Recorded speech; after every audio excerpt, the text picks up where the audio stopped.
परम सत्कार योग प्यारे साथ संगत जी, प्यार और सत्कार से कहना धन निरंकार जी।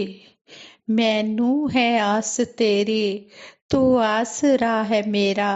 तेरी याद विच ही बीते हर सांझ ते सवेरा। सतगुरु माता जी, राजपिता जी, साथ संगत मां, निरंकार दातार दासी आप जी के चरणों में यही मांगती है कि जो ये जीवन का समय है, ये आप जी के चरणों में सेवा सिमरन सत्संग करते हुए आप जी के एहसास में बीते। इसी तरह दासी आप जी से आशीर्वाद लेते हुए ये विचार रखने जा रही है। एक महात्मा अपने विचारों द्वारा अपनी बीती बात बता रहे थे। कहते हैं कि जब सतगुरु की हमें मुस्कान देखने को मिल जाती है तो हमारे जीवन में, हमारे मन में आनंद भर जाता है। ऐसे ही उन्होंने अपनी बात बताई। कहने लगे, सन 2008 की बात है। सतगुरु बाबा हरदेव सिंह जी महाराज के दर्शन करने का सौभाग्य मिला। सतगुरु निरंकार दातार की कृपा से दास ने रोहतक के एक कॉलेज में सहायक प्रोफेसर के रूप में पदभार ग्रहण किया। सतगुरु की कृपा से मात्र 24 साल की आयु में प्रोफेसर के रूप में गवर्नमेंट जॉब पाकर मन में खुशी तो थी, साथ ही सतगुरु की रहमतों का एहसास भी गहराई तक था और मन में शुक्राने का भाव भी बहुत ज्यादा था। बचपन से ही संगत से सतगुरु की महत्ता और त्रिकालदर्शी जैसे गुणों से परिचित होते आए थे। संतों के वचन जुबान से इसको क्या कहें, जो जाने दिल की बात को सुनकर जीवन में हम अनुकरण भी कर रहे थे। इसी दौरान सतगुरु बाबा हरदेव सिंह जी महाराज की कल्याण यात्रा में रोहतक का कार्यक्रम बना। नए बस स्टैंड के पीछे समागम का आयोजन हुआ, जिसमें हमारी ब्रांच की सेवा दल की ड्यूटी लगी हुई थी। समागम में हजूर ने आए हुए मानव परिवार को अपने पावन वचनों से शीतलता, ठंडक प्रदान की। समागम के बाद शाम को कैनाल रेस्ट हाउस रोहतक में हजूर के चरणों में नमस्कार हो रही थी। सब बाबा जी को अपने मन की बात कह रहे थे। बाबा जी अपनी मनमोहक मुस्कान के द्वारा संतों महापुरुषों को आनंद प्रदान कर रहे थे, खुशियां ही खुशियां बांट रहे थे। सतगुरु बाबा जी भक्तों को उनकी इच्छा अनुसार सिर पर हाथ रखकर और टॉफी, चॉकलेट आदि देकर खुश कर रहे थे, तो कुछ संतों के दुखों का मधुर मुस्कान व पावन आशीर्वाद के द्वारा निराकरण कर रहे थे। दास भी पंक्ति में खड़ा सोच रहा था कि अपनी बारी आने पर बाबा जी को क्या कहूँगा। मन में आया, नौकरी की बात बताकर आशीर्वाद ले लूंगा। इन्हीं भावों के साथ दास बाबा जी के सामने था। बाबा जी बहुत खुश होकर और मुस्कान बिखेरते हुए हर भगत की बात सुन रहे थे। दास ने भी चरणों में सिर झुकाकर जैसे ही सिर उठाया तो बाबा जी मुस्कुराते हुए कहने लगे, सर जी कैसे हो। दास के मन के सब भाव गायब हो गए। आंखों से अश्रुधारा बहने लगी, आंसू बहने लगे। उसी समय कुछ समझ नहीं आया और उस समय वहां मौजूद महापुरुषों से भी पूछा तो उन्होंने यही बताया कि सर शब्द का प्रयोग आपके लिए ही हुआ था। आज कई साल अध्यापन कार्य करने के बाद समझ में आता है कि सर जी शब्द का प्रयोग एक टीचर के लिए होता है। आज मन में अपनी छोटी सोच का एहसास करके शर्मिंदगी महसूस होती है कि ब्रह्मज्ञानी सतगुरु एक अल्पज्ञ टीचर को भी किस प्रकार प्यार और अपनापन देकर निहाल करते हैं।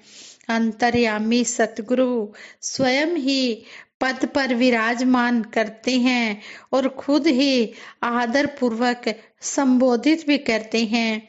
दास के मन में गहराई तक बात उतर गई कि क्यों कभी कभी हम सतगुरु को अनभिज्ञ मान बैठते हैं, शरीर मान बैठते हैं, जो कि एक भूल के अलावा कुछ नहीं।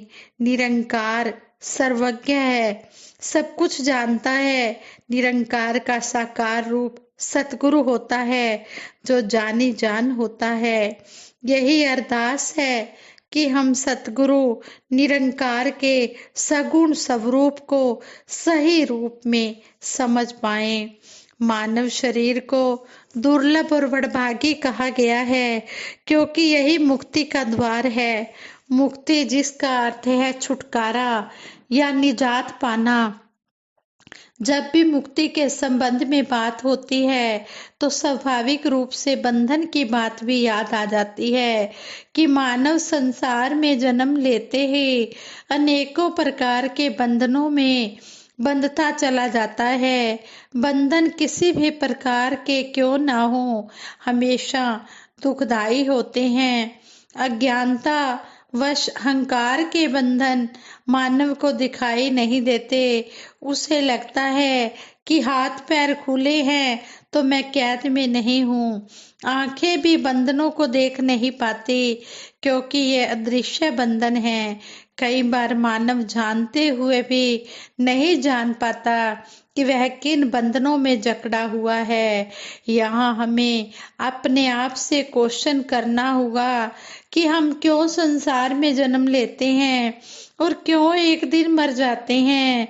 क्यों मानव योनि को मुक्ति द्वार कहा गया है। क्यों हम अनेकों प्रकार के बंधनों में बंद कर रह जाते हैं, और क्या इन बंधनों से छूटने का कोई उपाय है।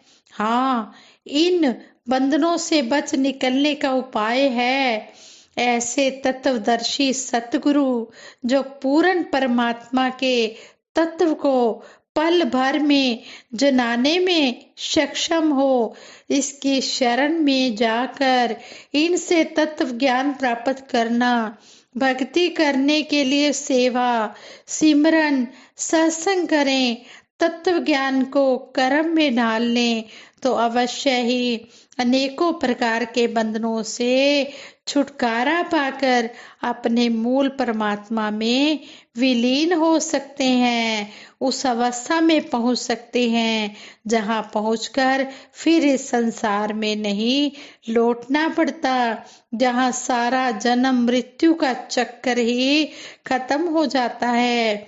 अधिकतर मरने के बाद मुक्ति पाने की चर्चा होती है, लेकिन ब्रह्मज्ञानी संत जीते जी मुक्त हैं, जो अजर अमर निर्लेप हैं, हर जगह हर समय हैं, ऐसे परमात्मा के संपर्क में हैं। संसार में तो दो प्रकार के व्यक्ति देखने को मिलते हैं, एक संसारिक, दूसरा आध्यात्मिक। संसारिक व्यक्ति अज्ञानता, अहंकार के कारण संपूर्ण पदार्थों के बंधनों में बंध कर कर्म करता है, और जो दूसरों की बुराइयों को भी देखता है।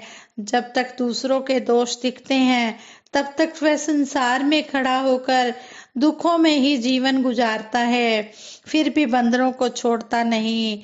मरते समय शरीर को तो छोड़ना ही पड़ता है, साथ में संसार के रिश्ते पदार्थों को भी छोड़ना पड़ता है।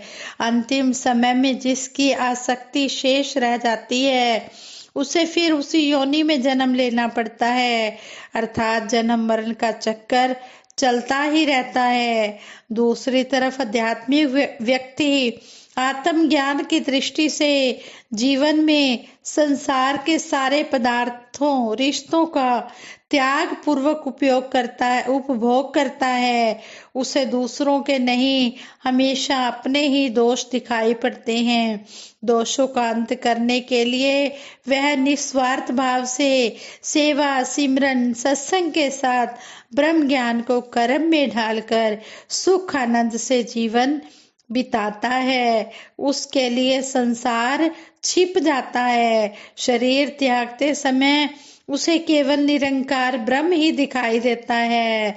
छिपने का, संसार के छिपने का अर्थ ये है कि उसमें सभी में ब्रह्म दिखाई देता है। सारे संसार में इस परमात्मा की ज्योति दिखाई देती है। इसी का सिमरन वह करता रहता है। सहज रूप में ही अंदर का अंश अपने असली अंशी में विलीन हो जाता है और फिर उस आत्मा को जन्म लेना नहीं पड़ता। उसे फिर जन्म मरण के बंधनों से मुक्ति मिल जाती है। सतगुरु आप मुकत करे संसार, नानक तिस जन को सदा नमस्कार। हम ऐसे सतगुरु को बारंबार नमस्कार करते हैं, जिन्होंने हमें मुक्ति का रास्ता दिखाया, जिन्होंने मुक्त किया। जो आप मुक्त हैं और औरों को भी मुक्त करने की कोशिश पूरी कर रहे हैं। सतगुरु आंदा दुनिया उत्ते सारे ही संसार ਲਈ। सतगुरु आंदा दुनिया उत्ते एके दे आधार ਲਈ। सतगुरु आंदा दुनिया उत्ते एके दे प्रचार ਲਈ। सतगुरु आंदा दुनिया उत्ते एके दे आधार ਲਈ। गुरु वर्गा कोई दाता नहीं है, गुरु वर्गी कोई मत नहीं। कहे अवतार गुरु दे बाजो दरगाह रहंदी पत नहीं। किसी ने भी गुरु के बिना किसी ने नहीं बचाना, सतगुरु ने ही बचाना है। जो सतगुरु के चरणों में जुड़ जाता है उसका लोक सुखी परलोक सुहेला होता है। उसको जन्म मरण से मुक्ति मिल जाती है। फिर उसको जन्मना मरना नहीं पड़ता है। वो निज घर में पहुंच जाता है। वो मुक्त हो जाता है। उसकी आत्मा मुक्त हो जाती है। जो 84 लाख के बंधनों में पड़ी हुई आत्मा थी, वो मानव जन्म लेकर सतगुरु के चरणों में आकर इस परम पिता परमात्मा के ज्ञान को पाकर फिर मुक्त हो जाती है। हमने ये नहीं कि ब्रह्म ज्ञान ले लिया है तो हमारी मुक्ति संभव है, नहीं। हमने अंतिम श्वासों तक सतगुरु के चरणों में जुड़े रहना है। संगत माँ से सीखते चले जाना है, तभी हमारी मुक्ति संभव है। इसलिए कहा है आप मुकत करे संसार। ये आप मुक्त है और सारे संसार को भी मुक्त कर रहा है। सतगुरु के बिना कोई भी मुक्ति देने वाला नहीं है। सतगुरु मुक्ति का दाता है। इसलिए आओ दातार के चरणों में जुड़ जाओ। जिन्होंने भी इस ब्रह्म ज्ञान को नहीं पाया है, मेरे वक्त के सतगुरु माता सुदीक्षा जी महाराज आए हुए हैं और ये ब्रह्म ज्ञान देकर जन्म मरण के बंधनों से मुक्ति दिला रहे हैं। साथ संगत जी प्यार से कहना, धन निरंकार जी।